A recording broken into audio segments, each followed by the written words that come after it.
ever feel like you're just not being the mom that you want to be? I think it happens to most of us and even the best moms out there. So let's talk about it. If you've got something you need to organize or some laundry to fold, just bring it over so we can chat and we can do this together. I'm going through our daughter's clothes to see if any other moms out there feel just like their heart wrenched when they have to go through clothes and take the ones that are getting too small away. Oh, they just grow so fast. It also makes me so grateful because I'm so thankful our daughter has the clothes she needs and we've been given so much stuff, but it just kind of, it hurts that mama heart knowing that she's just growing so fast and getting so big. So while I work on sorting through these, I thought we could talk about this topic of not being the mom that you want to be. It's so hard because, you know, we have a picture in our head maybe of before we had children, and I always say I was the most qualified non-parent. I was because I was a preschool teacher and I managed, you know, a classroom of children before, and it is not the same as having your own 24/7. It is the hardest job. So even if you have a background with children, it is very different when you have your own. And this, those of you who don't know, we have a blog called Grace-Filled Mom, and it's all about living under grace. And so this is a topic that I wrote about called Not Being the Mom You Want to Be. And I started with a journal entry of one of those days where it was like, there was nothing major wrong, but it was just all the little things adding up. I had a headache, I didn't feel good, our daughter didn't want to nap that day. Tried to put her, you know, water can help change everybody's mood. Tried to put her in a shower, she got soap in her eyes and it became even more fussy. And it was just one of those days where all the little things tend to add up. And I started thinking about this, about, you know, how, you know, the mom guilt's a real thing and how we're not always the moms we want to be. And sometimes we need to go easier on ourselves and understand the stress that we're under, but sometimes there are really things that we need to change about ourselves. You know, mom anger can be a real thing, and so I wanted to when I wrote this blog post, I wanted to let other mamas know that I see you. I see you, mama. I see you working so hard, and even when there are things that we need to change about ourselves to be better moms, there's grace for that. The Lord has grace for that.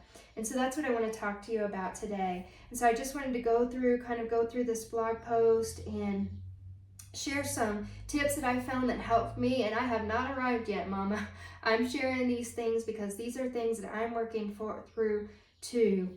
And so I said in here, you know, just maybe you find yourself using a form of discipline you never thought you would use. Maybe you're feeling that mom anger you've heard others talk about but never thought you would experience. Maybe you've stayed in your pajamas for the third day in a row and have taken the messy bun to a whole new level. Hello, dry shampoo. And maybe you're eating all the sugar and not doing any of the exercise. Maybe you're feeling depressed and sluggish. Maybe you're even feeling resentful and bitter. And that's what can happen if we let this go on and let this grow.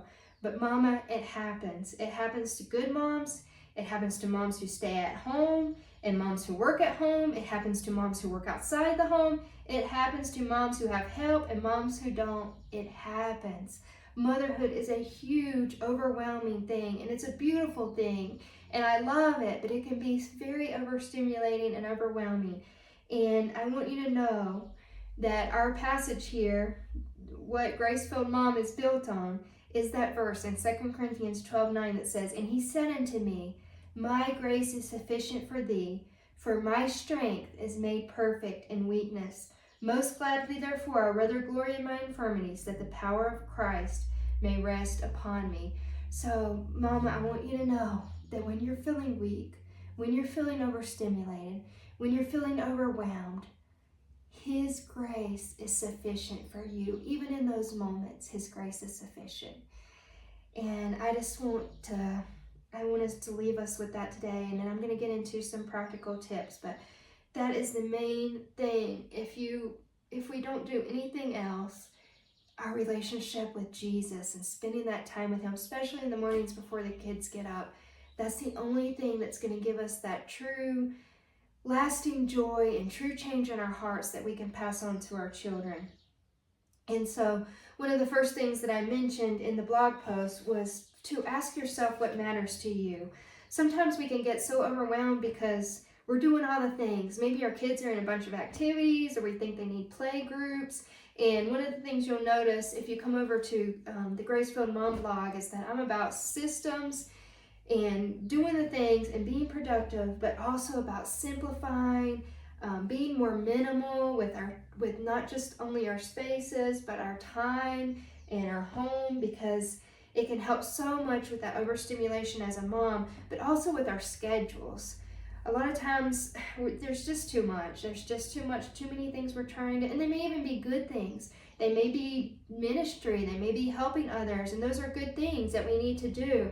But we have to really be intentional about asking the Lord what season we're in, because so many things are seasonal. There might be something that we're doing now that's not the right season for it. We're doing something that maybe the Lord would want us to do later, but now's not the time. And especially if you're in the age of littles, like our daughter is almost 3, and this is my I feel like she's my ministry right now. I'm working, I'm doing the blog. I feel like that's a ministry also. I'm passionate about helping moms, but I have to put her and my family first. And we can't spread ourselves too thin. And so we need to be really intentional about praying about what season we're in and what God's calling us to do. Sometimes when we're feeling stressed, it's because we've put stuff on ourselves that God hasn't called for us to put on ourselves, and we're trying to do too much. So that's the first thing I think we really need to get. Maybe journal it, have some prayer time and spend some prayer time with the Lord about what season he has us in and what we're really supposed to be focusing on during this season. And then another point that I made after talking about that was that what patterns am I repeating? We may have patterns of anger and things that we need to work on, but sometimes maybe we had a bad day, but there were many good days. Maybe the baby, the toddler, slept for several days. Maybe we were calm for several days. Maybe we could feel the Lord working on our hearts. Maybe we could feel the Holy Spirit working in us. And then we had a bad day where it was just like things started to, get out of control. We feel like we didn't get stuff done. But that wasn't a pattern. It was just one day, out of the big, grander scheme of things. And those are not, we feel like we're just ruining our children's lives and doing damage to them. But children are so resilient. And we think that that's what they're going to remember. And you can ask moms who have older children who, are in college and high school, and something they felt really guilty about when they were, that they did to their child when they were younger, and they ask them and they don't remember. They remember you staying up with them and taking care of them when they were sick. They remember the love you shared, the meals. And so we do have to be careful about the reactions we have and pray to the Lord that we can release that mom anger and have joy and everything. But we also have to realize that, a bad day doesn't make a bad life, or even a bad week or month. And realize, if there are patterns that we need to change, what those are, but realize that sometimes just some days are harder than others. And it doesn't mean the whole week's ruined or the whole month is ruined. And another thing I talked about is to fix the stressors. This is a big one. When we don't have any personal time, I know that's something that I struggled with, just putting everything into my family, and I was like always working when our daughter was napping, and that's the only time I got. And everybody's different, and I loved the baby stage, and I'm kind of a type A introvert, and so just being able to stick our little one, here in a wrap and just do my thing and have quiet time, felt so easy to me, and I loved it. And then when our daughter hit around 2, it really changed for me. The noise and the mess, and I love her so much. I love all the things that she's telling me now and all the knowledge that she has and her heart. She loves Bible stories, and it's just so sweet and precious, and it's just a different season. but it's been really hard on me as a mom because I find it so overstimulating. And I have other friends that they're the opposite. They were so glad to be out of the baby stage and have the toddler stage. So it depends on your, your character and your personality too. But for me, this past year has been really hard. And so I've had to learn to sit with a cup of tea. And I'm not a big tea person, but just sit with a cup of tea, be calm, pray, and have that quiet time, and get up. Yes, get up earlier, even though I'm still very much sleep deprived, because I need that quiet time with the Lord to be able to support my family. I've got to have some time for me. And I have blog posts on that too about practical self-care stuff. This does not mean spa days, or there are practical things that we can fit throughout our day that we can do as busy moms to help with that, but you've got to have that time. Another thing is the sleep deprivation, and this is really hard. Our daughter did not sleep through the night until I think between 2 and 2.5, and even then it was on and off.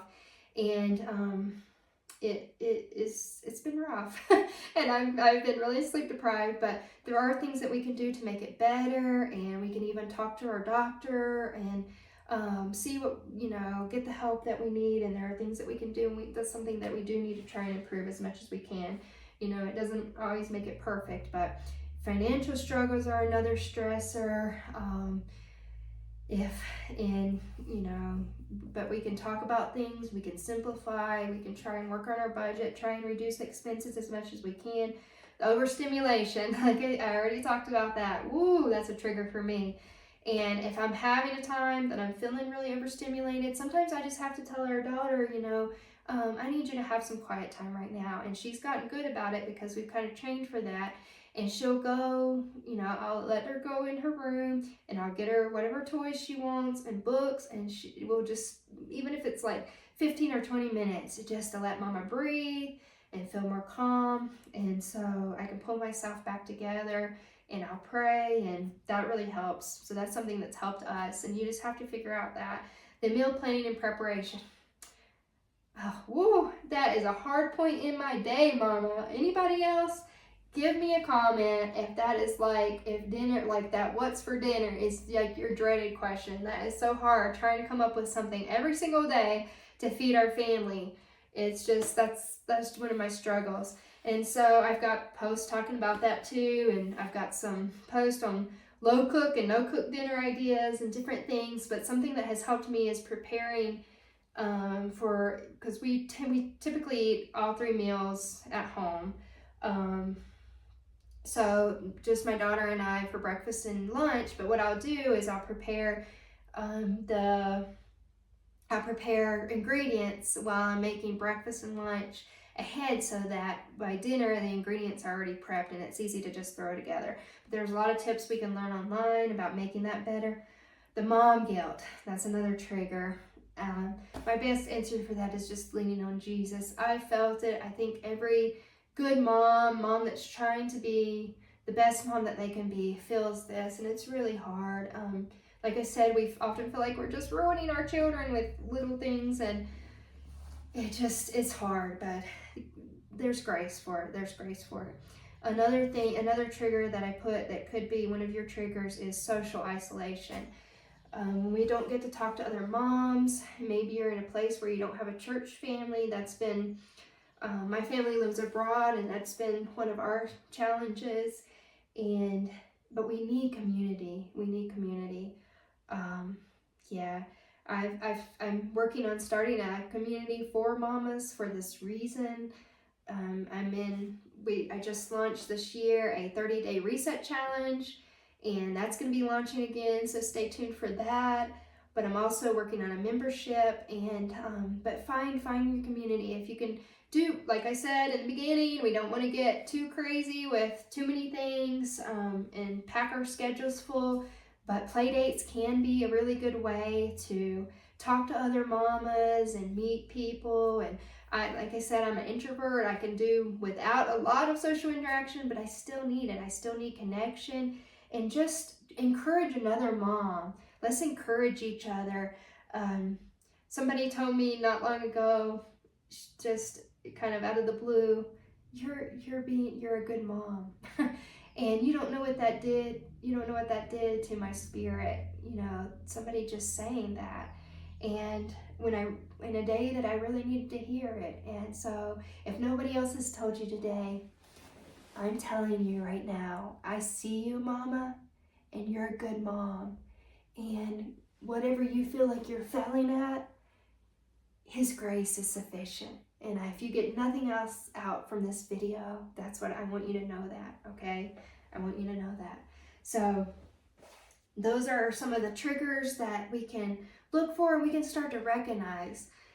If we train ourselves to like, ooh, I'm getting overstimulated right now. I need to do something. I need to change something. We need to go outside, or we need to have some quiet time or something, or Mama's gonna lose it. We can start to recognize those triggers in those areas. So that's one of the things. And another thing that I listed that's outside of the triggers, but is taking time to connect. I've really been thinking about my husband and I actually just watched this family movie where the little girl came, this little girl appeared, and it was a little bit strange, but this little girl appeared, but it turned out it was her as a child, and she was like helping her get her life back on track for who she had been before. She had gotten really angry and bitter, and even though it was a little bit strange, it really impacted me, because I think about that with my daughter. Like, who did I need when I was a child? Who did I wish was there for me, and how did I want to be treated? And it's something we can think about with our kids. It's kind of like we have an opportunity to heal our inner child through the way that we treat our children, because they're a part of us. And so taking the time to really connect with them, it could be, if we're feeling really frustrated with our children, it could be that maybe we're like even though we're with them, our minds are on work, or our minds are on the household tasks we need to get done and all the things, and we're not really connecting with them. So if we can just take a few minutes and some time to like put aside all those things going around in our brain, write them down so we don't worry about forgetting them, and just take the time to sit on the floor and play with them, connect with them, and really engage, they will feel happy, and we'll feel happier, and we'll feel, that love connection again renewed if we're really struggling and feeling really irritable. And so that was another thing to think about, who you needed when you were a child. And another thing that I talk about all the time, I talked about, in the beginning, that there's things that we can do that maybe it's just not the season for it at the moment. Well, that's another thing to remember in motherhood, that everything is seasonal. When I wrote this post, our daughter was a lot younger than she is now, and I've already seen things change so much. And there are good things about it being seasonal and hard things. And so just like I was talking about the little clothes that I'm going to have to take out because they're not fitting anymore, that's a sad thing for me, that we're changing seasons because she's growing.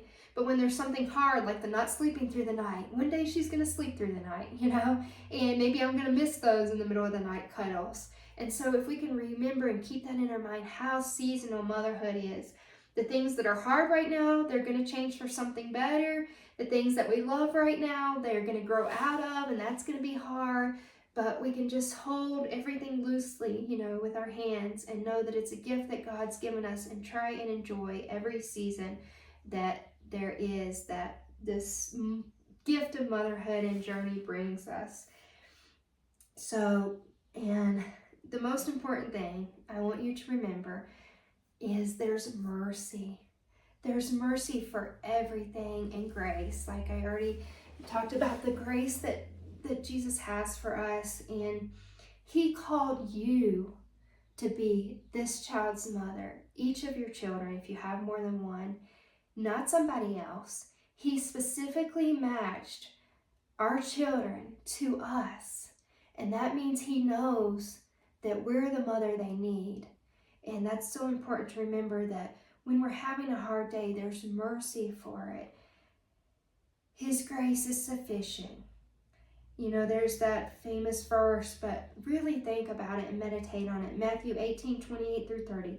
Come unto me, all ye that labor and are heavy laden, and I, He will give you rest. Take my yoke upon you and learn of me, for I am meek and lowly in heart, and you shall find rest unto your souls. For my yoke is easy and my burden light.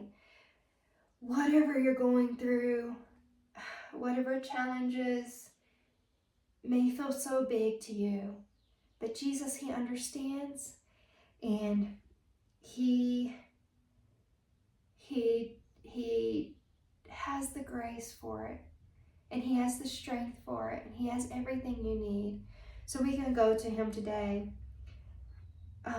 When I was talking about what I had been through that day, all the little things that had added up to just make me feel overwhelmed, I talked about how, I put my daughter in the shower and she got soap in her eyes. And anyway, I just took my daughter, my hair still wrapped in a towel, and I just told her, let's start again. The Bible says his mercies are new every morning. So every day is an opportunity that we can start fresh. We can start fresh and we can start again. And I just bowed my head and prayed. After I put her down, I think I tried to put her down for a nap again. I don't remember, but I bowed my head and prayed, and I said, let's try this again, Lord, please. Please help me. And that's the only prayer he needs. We can say that anytime in our day. Jesus, help me. And he's there. And so that's my encouragement for you today, Mama. Whether you're going through, have to let go of these cute, adorable tiny clothes, or you're having one of those days that you're just like, these children are going to drive me to the brink of sanity. He's here for it, and he knows how hard it is, and he doesn't give us more than we can handle, but he wants us to be drawn to rely on him and know that we can't do it on our own. So I see you, Mama. I love you. I send you so much love. Come on over to the Grace-Filled Mom blog and check out some of the resources that are there to help, because I'm passionate about helping moms just thrive, not just survive, but thrive under grace. And if that's something you're looking for, come on over and join us. I send you so much love, Mama. You've got this, and you're doing great.